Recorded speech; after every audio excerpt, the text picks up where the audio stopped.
Hello, everyone. So today what we're going to be doing is we are going to be ranking the big five pay-per-views. And I'm saying, what are you talking about? There's only four. There's Royal Rumble, WrestleMania, SummerSlam, and Survivor Series. What's this number five? Well, the general consensus now among the majority of WWE fans is that Money in the Bank is now in that bunch. It's now number five. So I'm going to be ranking all five based on how much I think each event impacts every year. And we're going to be going from worst to first. So at number five, the least impactful of the bunch, you can probably guess what I'm going to say if you know wrestling. Survivor Series will take the number five position here. Now, historically, Survivor Series has been a super amazing event, something that you actually want to see. 97, for example, obviously Montreal Screwjob. Very impactful. The events that transpire there will affect the company for the rest of the year or beyond. But in modern times, it's just kind of been there. Like, the most recent Survivor Series 2022. Let's look at Survivor Series 2022 here. It's like okay. There were, I think, 6 matches, something like that. Let me see. Let me open this on Wikipedia. There were 5 matches. There was the Women's War Games, AJ Styles and Finn Balor, Ronda Rousey and Shotzi, Austin Theory versus Bobby Lashley and Seth Rollins, and the Bloodline versus the Brawling Brutes in the Men's War Games. It was a very whatever show. Like, the AJ Finn match was okay. Rousey Shotzi was really bad. Austin versus Rollins and Lashley was mediocre. The women's match was like okay. It was on the good side, and then the men's was easily the highlight of the night. Almost a classic. Well, not a classic. It was all right. It was all right. But in recent years, it really has not been a good event. So it's going to take the number 5 spot here. In number 4, we are going to be placing no, it's not WrestleMania. It's Money in the Bank. While it is a new addition, it's still not as big as the other 3. And Money in the Bank, unlike Survivor Series, has kind of kept its swagger, I guess. Whenever it debuted, I don't actually remember what year, everybody was like, oh, that's a pay-per-view now? It was in 2010.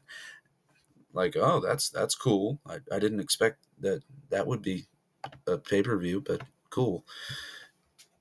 Everyone was like, okay, this could be interesting. And ever since, it's been a very solid show. It's, this show in the middle of the year that you're like, okay, I want to see what happens here.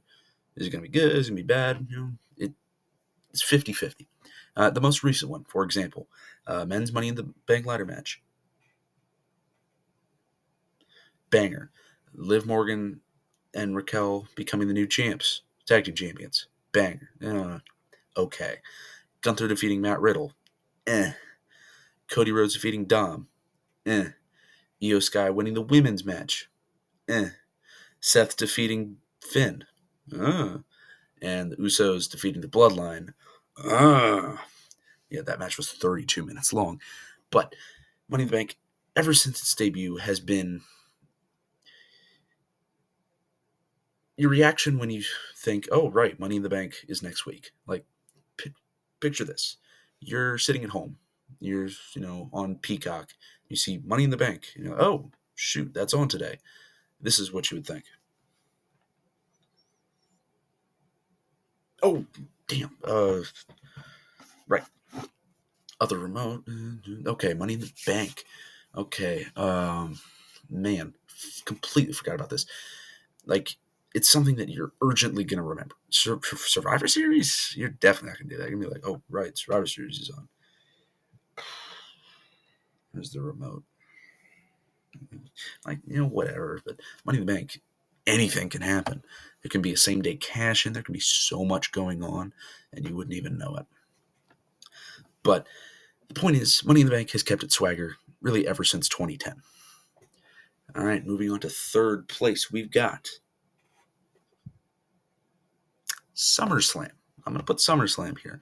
A lot of people say SummerSlam's second biggest. Like one could argue that, and I wouldn't debate you on it. Well, I might, but it's been okay. Over the past couple of years, 2022 was amazing. 21 was solid, and this year was okay. Excuse me. There were technically 9 matches this year. Logan Paul beating Ricochet, Cody Rhodes defeating Brock Lesnar, LA Knight winning the Slim Jim SummerSlam Battle Royal. Yeah. Shayna Baszler submitting Ronda Rousey in a really bad match. Gunther beating Drew, Seth defeating Finn, Bianca defeating Asuka and Charlotte, and then Io beating her in 8 seconds, and Roman Reigns defeating Jey Uso in 36 minutes. A very okay show that didn't really have anything that made me go, oh, whoa, that's crazy, bro, other than Io winning and LA Knight. The Logan match was better than expected, I guess, but also underwhelming at the same time somehow. And Cody Rhodes defeating Brock was nice to see, but I didn't really care. The event has not lost prestige, not at all. This year's just wasn't very good, especially the MMA rules match. That was awful. So from here, you can kind of predict where I'm going to go and what second place will be. Second place is the Royal Rumble.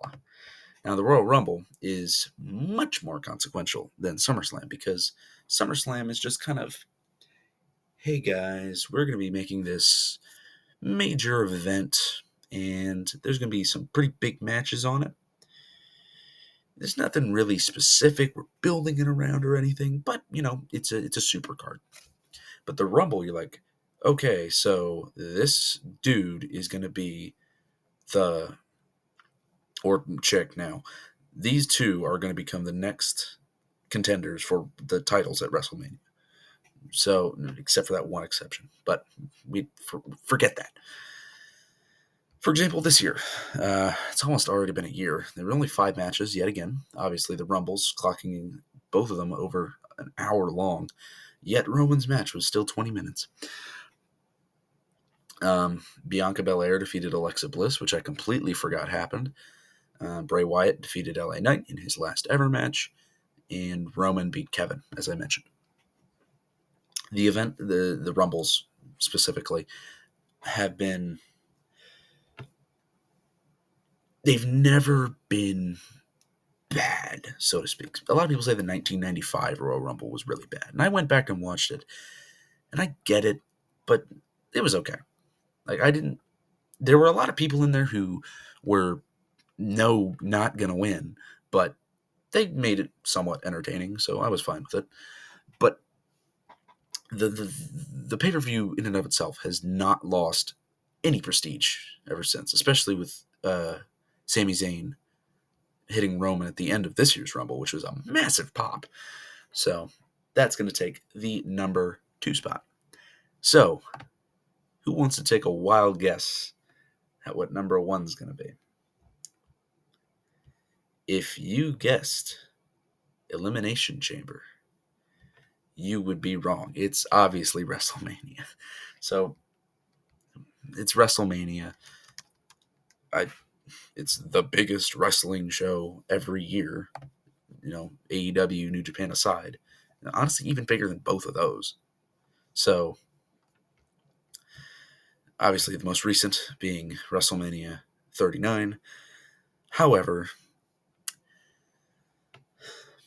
it was pretty big, to say the least. There were at maximum 81,395 fans there at night 2, which was bigger than night 1.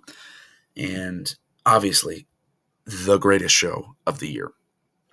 I can't even give it justice for how good WrestleMania is every year. Well, okay, almost every year. But that's my ranking. That's all I have to say tonight, because it is really late at night. It's 11:30 at the moment. Have a good day, good evening, good night, good morning, good dawn, good dusk, or whenever you're watching this video. And goodbye.